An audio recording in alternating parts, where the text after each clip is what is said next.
Hello everyone, I'm Laura. I want to share a significant part of my life that involved intense challenges with my in-laws and my husband, especially during our divorce. I hope my story resonates with those of you who have faced unfair criticism from your in-laws. Let me take you back to the beginning.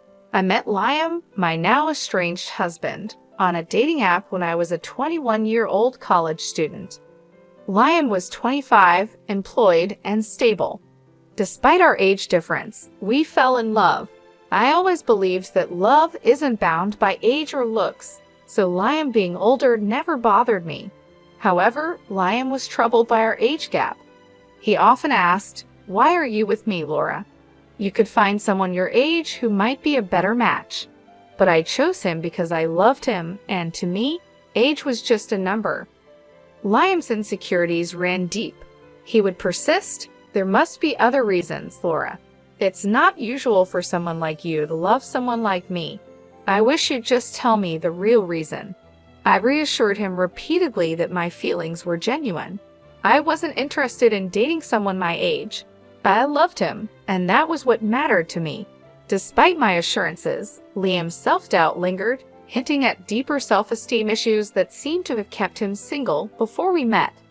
To prove my genuine affection, I made sure not to let Liam spend excessively on me. While I was a college student managing my finances, I wasn't wealthy but made sure to buy him thoughtful gifts and handle my expenses. I always worked part-time jobs to ensure I wasn't financially dependent on him. Liam seemed to appreciate these efforts, but sadly, his insecurities didn't fade, and he continued to question the sincerity of my love, which deeply hurt me. It took 4 years before I fully understood the origins of Liam's issues. When I met Liam's parents, Jesse and Diane, I learned more about his background. Jesse, Liam's father, won the lottery, which changed their lives a lot. This helped me understand why Liam had certain perspectives and insecurities. After winning, Jesse and Diane bought a big house and invested their money wisely. However, their new wealth came with a sense of superiority. During our first meeting, Jesse often bragged, saying, "Not everyone makes it big like me. I was just a hard worker, and look where it got me. Do you realize how rare it is to win the lottery? Yet I managed it on my first try." They were proud of their decision-making skills and often implied that Liam, despite his college education, would never reach their level of financial success. Diane suggested that Liam's previous partners were only after his money and left him once they were financially better off. They openly doubted Liam's ability to make good decisions, which infuriated me. It seemed like Liam's parents saw every woman he dated as a gold digger, and over time, Liam began to believe this narrative. This insinuation that I was just another gold digger became an embarrassing and hurtful part of their story. Fed up with their baseless assumptions, I stood up for both Liam and myself. "I'm sorry, but I have to disagree with you. Liam has worked hard to establish his career and will achieve even greater success in time." Jesse retorted, "Well, that doesn't change the fact that women only want him for money. The money we have is ours, but Liam does co-own the house. Eventually, it will be his. Every time these girls see our $500,000 house, I swear they just see dollar signs." I couldn't hold back. I can't speak for Liam's past relationships, but I'm certainly not in this for the money. I love your son, and that's why we're together. I have no interest in your house. Diane then said, "Don't worry, Laura. Sometimes it's hard to accept that people can be successful and live in nice houses. You live in a small rented apartment with roommates. You might start desiring it after spending time around our house too." Their comments pushed my patience to the limit, and I was on the verge of losing my temper. Liam heard everything but chose not to respond or defend himself. Instead, he steered the conversation in a different direction. His indifferent attitude on our way home took me by surprise after a particularly tense visit with his parents. I decided it was important to talk to Liam directly about the issue. Liam, your parents are being unfair and hurtful to both of us. Why didn't you stand up for me? Liam sighed, clearly frustrated. What did you expect me to say, Laura? My past isn't great. I've been used before by people who only cared about my parents' wealth, making plans for when they'd inherit the house. Even if they were wrong before, that doesn't mean they're wrong about everything. I felt a pang of hurt. Just because those women were after your money doesn't mean I am. It hurt that you stayed silent while your family insulted me. Liam looked conflicted. You know my family is wealthy now, and maybe they have a point. I'm not saying you have bad intentions, but I can see why it might look questionable to others. You have parents, and that might make you seem more reliant on my inheritance. His words were almost too much to bear. What you're suggesting is absurd, Liam. I've never pressured you to spend on me. Not having an inheritance does not make me a gold digger. Liam remained stubborn, unwilling to see my perspective. I love you, and that's what matters. Let's not argue about this anymore, he said, dismissing the need for further discussion. While some might have taken comfort in his declaration of love, I couldn't shake the feeling that he still had doubts about my intentions. I tried repeatedly to discuss it, even suggesting therapy to help him see things more clearly, but he refused, insisting there was nothing wrong. As time went on, I began distancing myself from his family. We got engaged right after I graduated from college, and I landed a decent job, which allowed me to start saving for our wedding. We shared the wedding expenses equally and married when I was 25. However, the next 5 years of our marriage were rocky. Liam frequently visited his parents, each time returning more distant and upset. I knew Jesse and Diane continued to poison his mind, still branding me as a gold digger. Despite my pleas for him to reduce contact with them, Liam continued to see his parents often. Their negative influence began to deeply affect his view of our relationship, convincing him that no one could truly love him for who he was. Even after years of my unwavering love, Liam's suspicion towards me never seemed to ease, and the weight of constantly having to prove my sincerity grew increasingly exhausting. However, the moment that truly tested us came on Liam's birthday. Preferring a low-key celebration, we decided to have a small cake party at our home. I was excited to make his day special. I surprised Liam with the expensive watch he had admired for a long time. He was thrilled with the gift, but my heart sank when he suggested we show it off to his parents. Despite my hesitation, I went along with him. When we arrived, Liam couldn't wait to show his new watch to his parents. Mom, Dad, look at this beautiful watch Laura got me. I've wanted it for so long. Isn't it stunning? His enthusiasm was clear. Diane responded with a slight surprise. Oh, Liam, it seems she does love you after all. We were quite worried for some time. But Jesse quickly added, don't be fooled, Diane. She's a gold digger. She married our son because we have a $500,000 house. Let's not ignore the facts. I couldn't contain my frustration. Excuse me, why do you think I married your son for your house? I've been working and living in an apartment for years. Besides, if age was a concern, why would I marry someone older unless I truly loved him? I assure you, I didn't marry Liam for his money or your house. I married him because I love him. Surely Liam can confirm that, right? To my astonishment, Liam remained silent. His reluctance to defend me in front of his accusing parents was deeply unsettling. I felt increasingly isolated as he avoided making eye contact, sinking under their harsh assumptions. Pushed to my limit, I confronted him. Liam, why aren't you saying anything? Your parents have always labeled me a gold digger. How will they ever see the real me if you don't speak up? Why are you so quiet? Tell them they're wrong. Liam's hesitation was palpable. He muttered, I don't know what you want me to say, Laura. Maybe my parents aren't completely wrong. There might be a possibility that his words trailed off, but the implication was clear. This doubt, this inability to stand by me, was more than just a simple misunderstanding.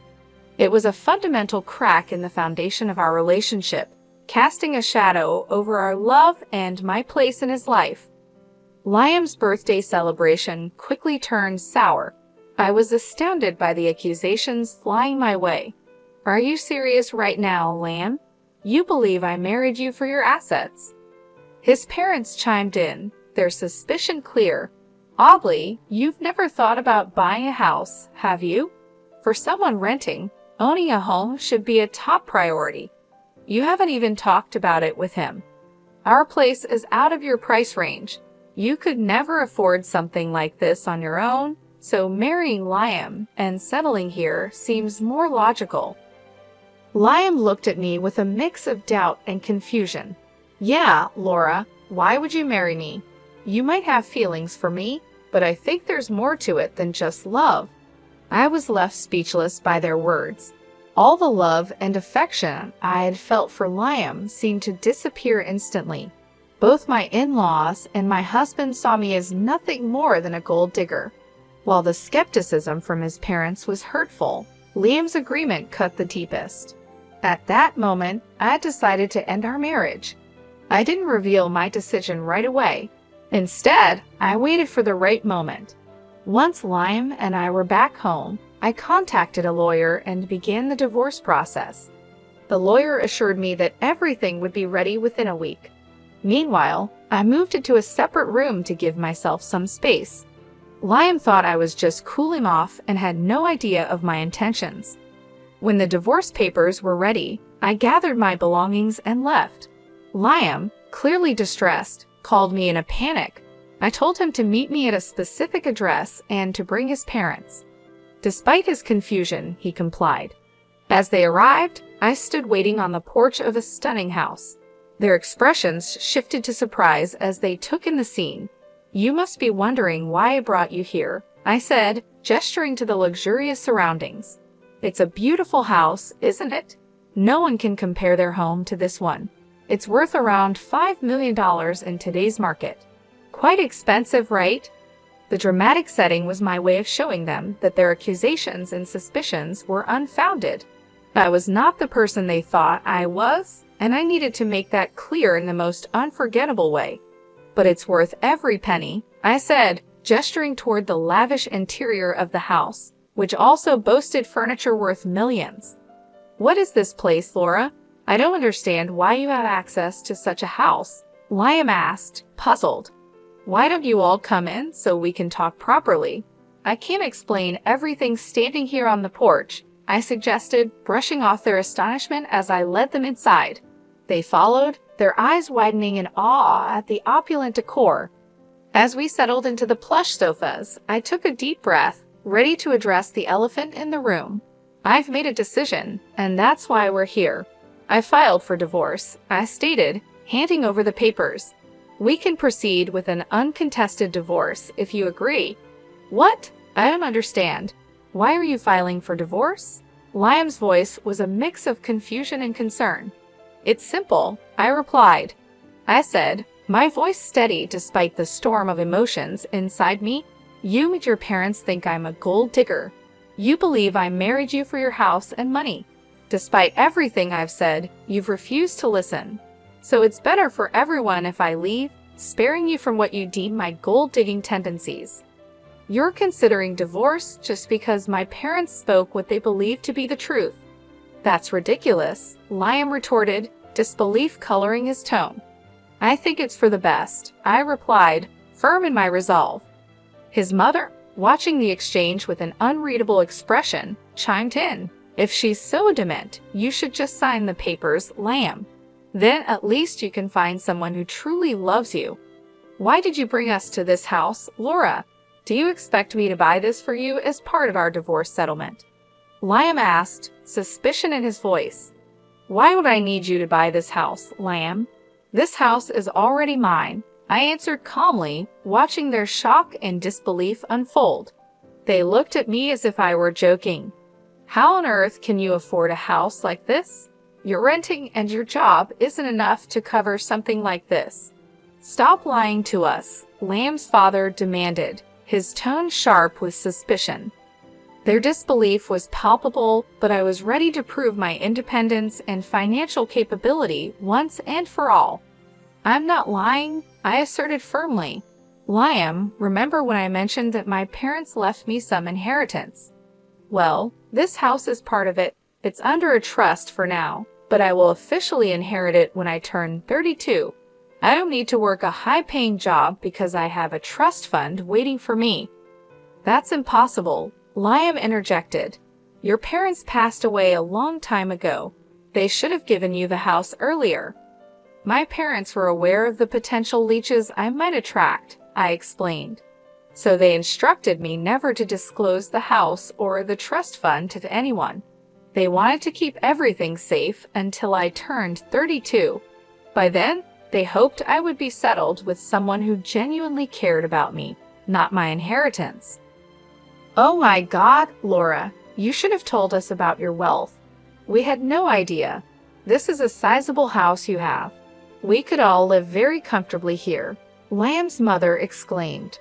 "Yeah, you should have shared that sooner. We thought you were after our house. We could have avoided all the misunderstandings," Liam added, looking relieved yet somewhat embarrassed. I always knew Laura was perfect for Liam. I've been saying she's a great woman. Look how wealthy she is. Liam found a great match, his father chimed in, his tone shifting dramatically.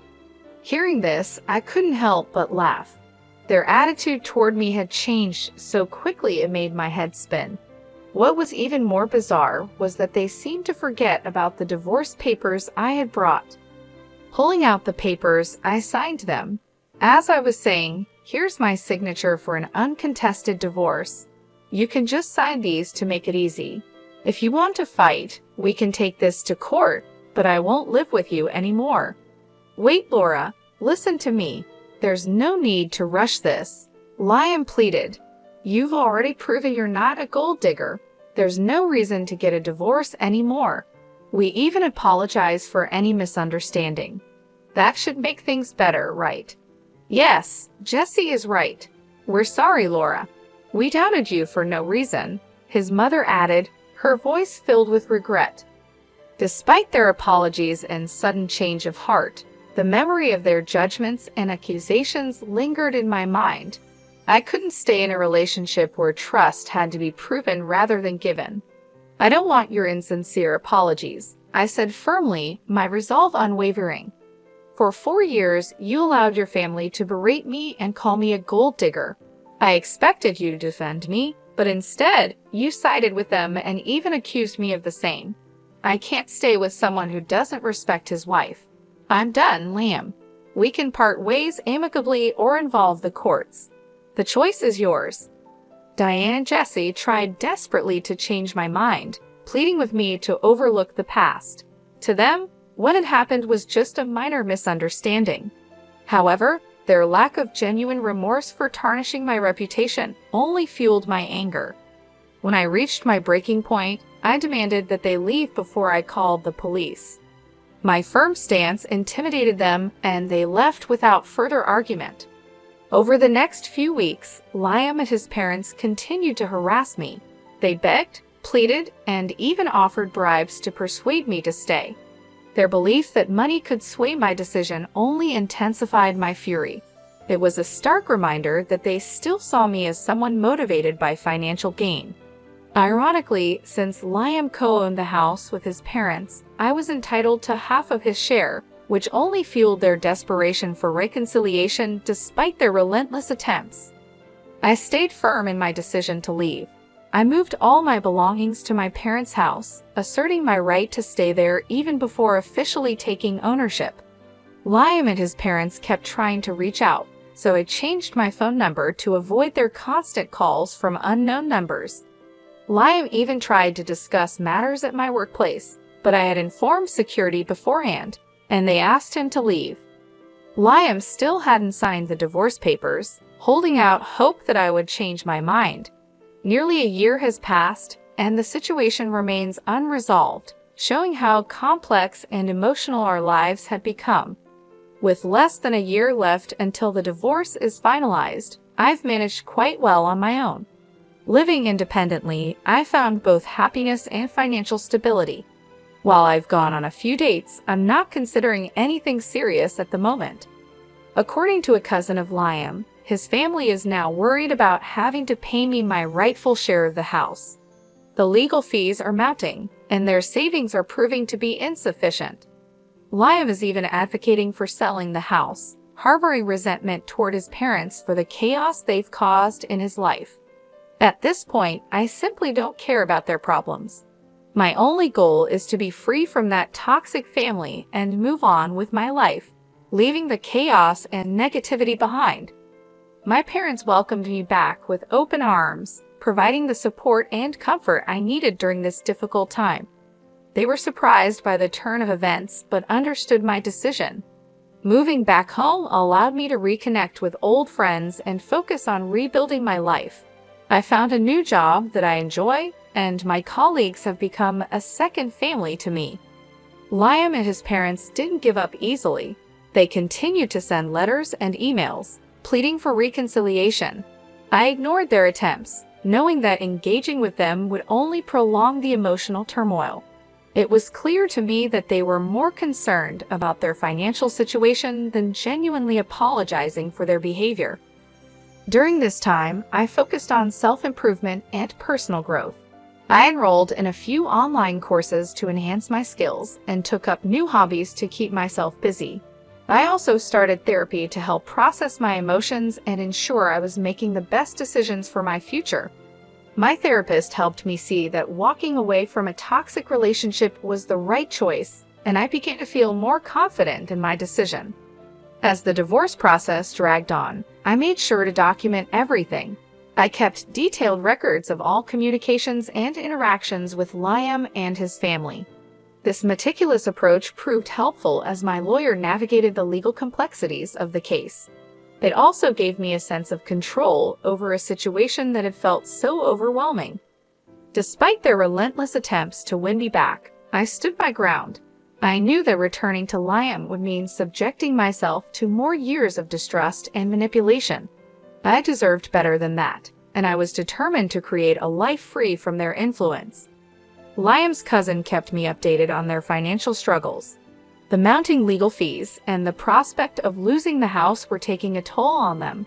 I felt a sense of vindication knowing that they were facing the consequences of their actions. However, I also knew that my happiness didn't depend on their suffering. I was focused on my own journey and the positive changes I was making in my life. Eventually, Liam agreed to sign the divorce papers. The relief I felt was immense. It marked the end of a painful chapter and the beginning of a new one. With the legal process finally moving forward, I could see a clear path to freedom and peace. In the end, I emerged stronger and more resilient. The experience taught me valuable lessons about self-worth and the importance of standing up for myself. I learned that it's better to be alone than in a relationship where I'm not valued or respected. Moving forward, I promised myself to never settle for anything less than I deserved. Leaving Liam and his family was the best decision I ever made. It allowed me to reclaim my life and build a future on my own terms. I was no longer defined by their opinions or accusations. I was free to be myself and pursue my dreams without the weight of their judgment. Looking back, I have no regrets. The journey was tough, but it shaped me into a stronger person. I found happiness and fulfillment on my own, proving to myself that I didn't need anyone else's approval to live a meaningful life.